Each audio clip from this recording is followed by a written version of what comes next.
go to Jason. Jason looks very excited backstage. Jason's coming on now. What you saying, mate? It's Friday, it is. It's Saturday, Sunday. Hey, we are top of the league. Say we are top of the league. Come on, man. Let's go, man. We are top of the league, man. Come on, man. What a performance from tonight with the boys. Man, Saliba is absolute class, man. Cooking. Bro, can I ask you a question? With them glasses on and the way you're disappearing, are you Harry Potter? Bro, I don't know, man. Man's got an invisibility cloak. It's a little green screen, isn't it? It's just a little green screen, but yeah. You seem very happy. Tell me about the performance tonight. Absolutely fantastic performance. Controlled. I mean, especially the first 30 minutes as well. Partey was fantastic. A man of the match for me is Saliba. Boy, this guy is something special. Coming out from the French league, boy. Watching him play tonight, it was like got a thorn put on his pocket. Man, cleared off, man. But yeah, overall, I feel like there's still have work to do as well. Saka was poor today a little bit. Decision making was a bit not on it, but when he had the moments, he got his moment as well, like with the second goal. But yeah, I would say we need a right back as well. Right back. We definitely need a right back as it is. You got Tomiyasu. With Tomiyasu, I feel like he's more of a centre back, not a right back. He doesn't really go forward as much. Bro, I don't see it. I don't think we're gonna bring in a right. I think we're gonna have to put a pin in that. I just don't see it happening. I don't think we're suffering at right back at all. I don't understand the right back conversation. When Tomiyasu is there, we're fine. I think people want a bombing forward right back or something like that. That's not how we play. So I don't know. I don't think we got my boy Cedric. What are you talking about? No. Cedric, allow it. We got my boy. Cedric. He's been at it. But yeah. Jace, yeah, I appreciate that. Before you go, I want you to do one thing. Give us another little verse from that song. Nah, allow it. I kind of waffled it through, innit? Waffled it through, man, please. Jace, I appreciate you coming on, mate, and having your say. Top, man. Thank you, bro. Thank you very much. Cheers. Speak to you in a bit. Thank you. Next on the show, Gunner Souls is here. What you saying, mate? We can look forward to the weekend for once. You know, we can sip away on our I can have my mocktails. You guys can have cocktails, right? I'm keeping on the halal thing. But yeah, we can put our feet up, enjoy the sun, watch the football, have a laugh. And for all those fucking rivals, right, you better have an inch perfect game because of how much criticism you man are throwing. It's the first game. You're going to get sloppiness. You're going to get moments that aren't perfect. Fucking hell, like, you know what? Are we Man City or something? We've gone to Palace, one of the toughest games to go away for a top 6 team, and we're getting slagged for winning. Like, what? From a rival's perspective, Arsenal are back. I don't think we're back until we start winning the league, but from a rival's perspective, they are shitting themselves. And that is what I want to see, because the respect and the fear that Arsenal should have is coming back. And I'm not saying we're going to do wonders this season, but I'm liking what I'm seeing. And to be fair, the All or Nothing gave us a lot of perspective into who the leaders are and who does what in the club. And I felt for the first sort of 20 minutes, we could see this sort of idea that Arteta wants them to know where their positions are, and it's meant to be telepathic. You're meant to have one touch and know where the players are. Obviously, things do drown out, and it's one game. But I'm seeing positive signs. Ben White played Zaha to his own game, and it pissed him off. And I don't know why he got a booking, because I didn't really see what the reason was. And Xhaka, we knew he was going to dive, mate. He was too far up. He had a nosebleed, and he was like, oh, shit, what am I doing here? And, dived, obviously. But one thing I do want to say, the refs are still inconsistent. Eze had 2 dives, and not one of them was given as a booking.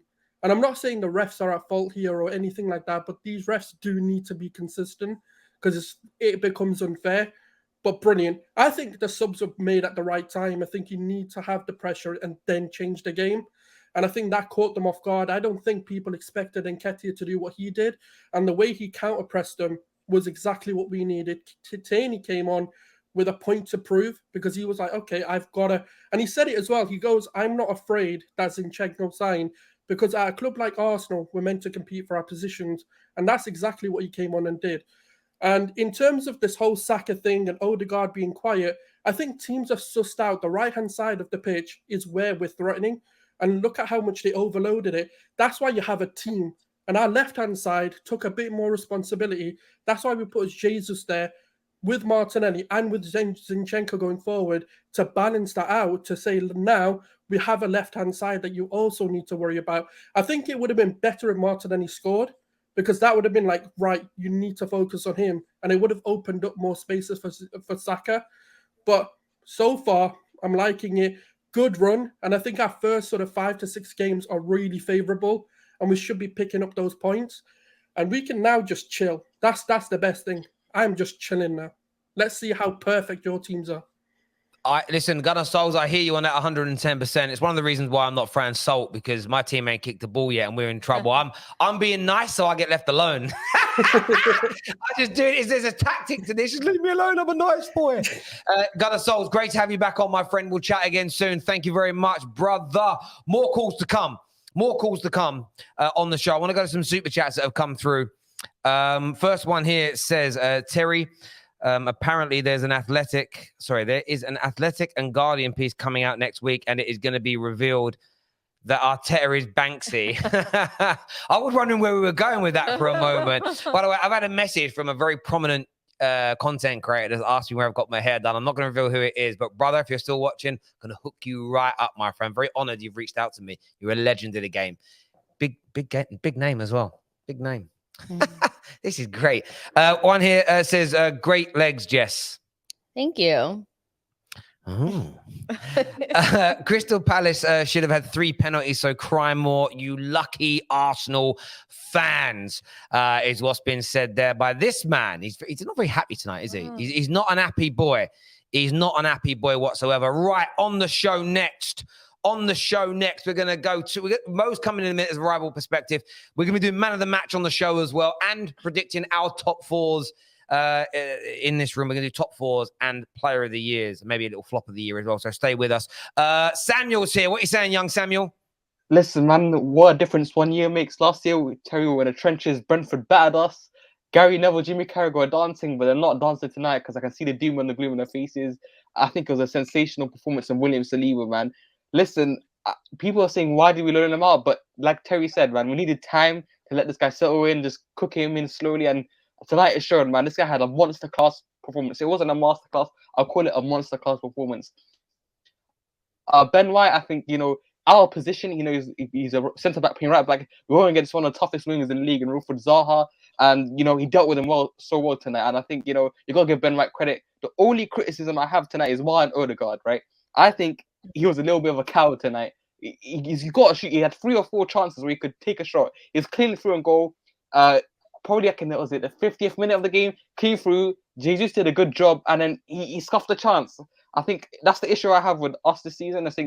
I think when we go a goal down, I've got to see something and, a good response. And that's the only worry I have. But I can't complain much because we got the 3 points. But Tini coming into the team, and he starts off as Zinchenko, in my opinion. I know Zinchenko is a really good player, but one thing it's good to have is depth for that position of 2 really good sensational players at left back instead of having Granit Xhaka all the time there. But one thing I'll say, the biggest question is for next week, will Yuri Tielemans be playing in a Leicester shirt or Arsenal shirt by next week? Listen, I'm not laughing at that. It was this super chat. It threw me. Rob, £1,000 super chat and I'll whip the boy out. Don't do that. It's a joke. Do the super chat and then you see what I'll do. But we'll see. Young Samuel, I appreciate it a lot. Look, I don't think there's anything wrong with being critical in parts, of course, because you still want your team to improve. A very good start to the season. And it was good to see you last Saturday at the $250,000 party, my friend. We'll chat to you again soon, young man. All the best.